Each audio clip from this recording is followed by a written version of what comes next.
Dalam kesempatan malam ini, karena bertepatan dengan bulan Rajab, maka dalam kesempatan ini saya ingin membahas masalah peristiwa Isra dan Mi'raj Rasulullah sallallahu alaihi wasallam.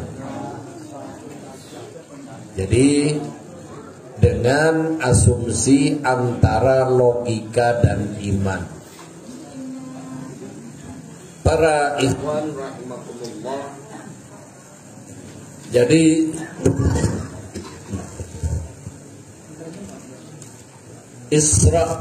peristiwa Isra dan Mi'raj terjadi pada sekitar tahun ke-7 kenabian, di mana sebelumnya didahului dengan berbagai musibah yang beruntun sehingga tahun-tahun sebelum Isra dan Mi'raj itu dikenal dengan Amul Hazan, tahun duka cita, karena Allah Subhanahu wa ta'ala secara khusus ingin menunjukkan kepada umat Islam khususnya dan umat manusia seluruhnya bahwa keberhasilan dakwah kenabian dan kerasulan Al-Khatmul Anbiya wal Mursalin, penutup para nabi dan rasul, Rasulullah SAW, adalah murni keberhasilan yang secara khusus pertolongan dari Allah Subhanahu wa ta'ala. Dimulai sebelum kelahiran Nabi sallallahu alaihi wasallam, sejak wafatnya Nabi Isa alaihi salam 600 tahun tidak ada nabi lagi. Jadi kalau dari Nabi Adam, Idris, Nuh, Hud, Saleh, para nabi yang jumlahnya berapa jumlah para nabi? 124.000. Cuman yang diutus jadi rasul 313. Yang wajib kita tahu namanya. Jadi tidak wajib bertawasul kepada mereka, wajib tahu nama. Jadi kita tidak perlu ikut mereka. Ya, cukup kita ikut Rasulullah sallallahu alaihi wasallam. Sehingga Allah SWT memberi isyarah kepada kita selaku umat Islam, sebelum kelahiran Rasulullah 600 tahun kosong dari kenabian. Jadi 600 tahun kosong dari kenabian. Tidak ada nabi, tidak ada rasul, dan masa itu disebut masa fatrah. Apa? Fatrah. Artinya masa kekosongan dari para nabi dan rasul, yang mana manusia yang hidup pada zaman tersebut tidak dikenai taklif syar'i. Jadi orang yang hidup pada masa fatrah ini tidak dikenai taklif syar'i, artinya kewajiban melaksanakan syariat. Kenapa? Syariat Nabi Isa, ya agama terakhir sebelum Islam, adalah agama Kristen atau agama Nasara. Itu sudah hancur baik akidahnya maupun syariatnya setelah 300 tahun berjalan. Kemudian 300 tahun berikutnya, maka benar-benar tidak ada agama pada saat itu. Dalam arti agama yang benar, yang menuntut kepada Allah. Kenapa? Agama Kristen sudah dirusak akidahnya. Dari tauhid menjadi trinitas. Agama Kristen pecah jadi 72 golongan. Jadi Kristen pecah jadi 72 golongan. Agama sebelumnya Yahudi jadi 71 golongan. Dan Islam menjadi 73 golongan. Yang benar hanya satu, yaitu Islamnya Rasulullah sallallahu alaihi wasallam dan para sahabatnya. Dan mereka yang mengikuti cara Islamnya Rasulullah dan para sahabat, yang dikenal dengan golongan Ahlus Sunnah wal Jamaah. Para ikhwan rahimakumullah, jadi setelah Nabi lahir, pertama sebelum Nabi lahir ayahanda beliau wafat. Ketika beliau dalam kandungan 6 bulan sudah yatim. Ya, secara teoritis orang yatim ini kan tidak ada ya orang yang secara khusus bisa mengasuh dengan sebaik-baiknya. Sehingga akhirnya beliau diasuh oleh kakeknya. Kemudian para ikhwan rahimakumullah, berturut-turut dari kakeknya pindah ke pamannya.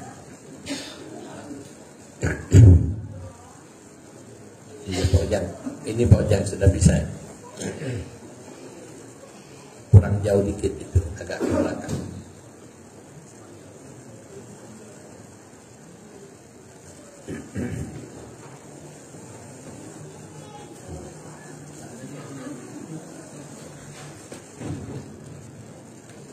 Para ikhwan rahimakumullah, jadi ketika 300 tahun, kok tidak konek Bojang?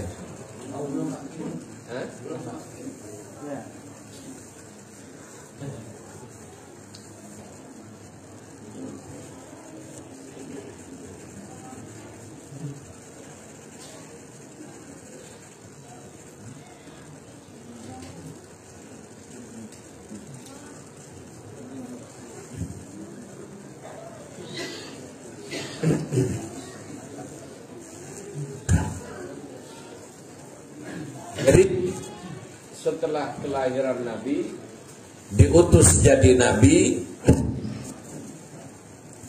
Rasulullah pertama hanya memperkenalkan asyhadu an la ilaha illallah wa asyhadu anna Muhammadan Rasulullah. Jadi belum ada perintah yang lain, baru syahadat.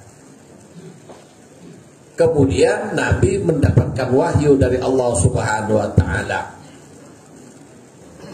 Kemudian sebelum Isra Mi'raj, belum ada perintah sholat. Cuma Nabi sudah biasa beribadah dengan kaedah ibadah yang dilakukan Nabiullah Ibrahim alaihissalam. Jadi sholat sebagaimana sholatnya Nabi Ibrahim alaihissalam. Para ikhwan rahimakumullah, setelah itu Allah berkenan untuk memberikan format ibadah yang paling pokok dalam Islam, di mana ibadah-ibadah yang lain cukup melalui surat, melalui risalah malaikat Jibril, ya, melalui malaikat Jibril disampaikan kepada Nabi tentang puasa, tentang zakat, ya, tentang haji, cukup melalui firmannya atau risalahnya, melalui surat. Akan tetapi ibadah sholat, karena begitu pentingnya ibadah sholat ini, Rasulullah Sallallahu Alaihi Wasallam menerimanya bukan di bumi, tidak melalui malaikat Jibril. Memang ketika berangkat dari Masjidil Haram ke Masjidil Aqsa bareng malaikat Jibril. Ketika mi'raj dari Masjidil Aqsa ke langit pertama sampai langit ketujuh bareng malaikat Jibril. Tapi begitu sampai ke langit ketujuh, naik lagi malaikat Jibril, tapi ya Rasulullah, saya tidak bisa nganter lebih jauh lagi. Saya bisanya sampai di sini. Kemudian kalau saya mencoba memaksakan diri masuk ke alamul jabarut, ya, karena terakhir langit ketujuh itu alamul malakut. Bumi sampai langit pertama namanya alamul mulki. Apa namanya? Alamul mulki. Jadi alam mulki, alam semesta ini alam mulki. Dari langit pertama, ya, itu alam gaib. Sehingga langit pertama ini jangan dipikir sebagaimana benda-benda zahir. Dan apa medannya jauh lebih luas. Langit pertama, ya, sudah ribuan kali luasnya bumi.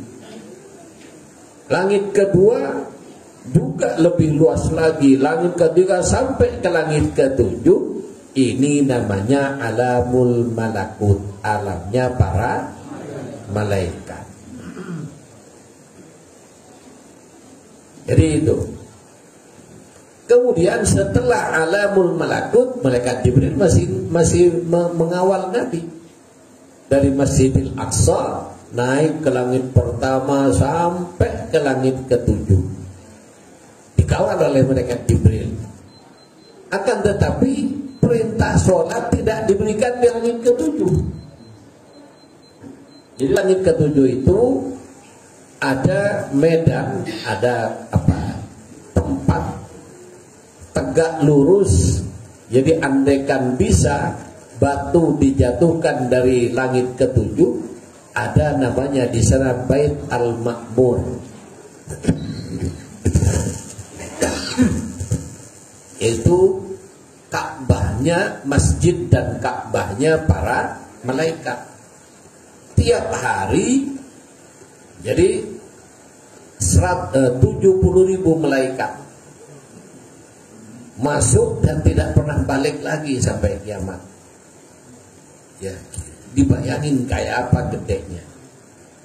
Padahal satu malaikat yang biasa gedenya cukup sayapnya bungkus bumi.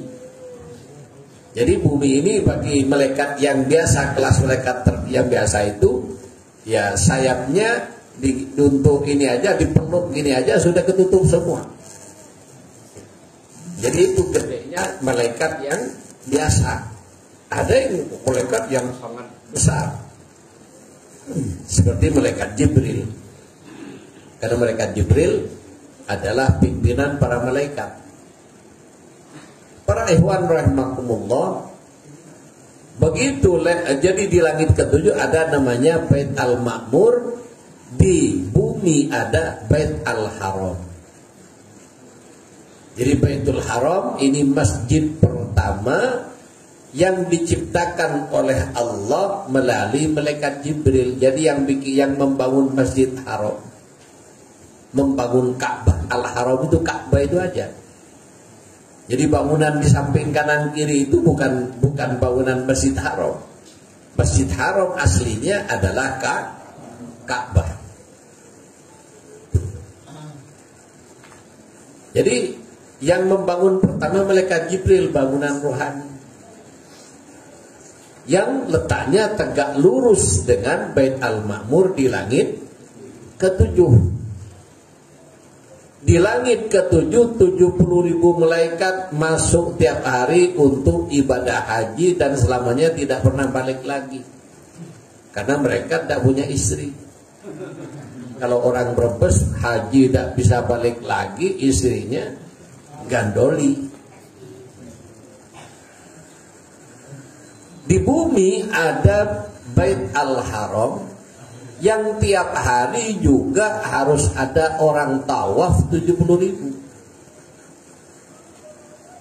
Kalau tidak cukup gara-gara copet 19, kan ini copet internasional. Jadi maka malaikat mewakili. Sehingga tiap hari tetap ada 70.000 orang tawaf, baik dari bangsa manusia maupun malaikat.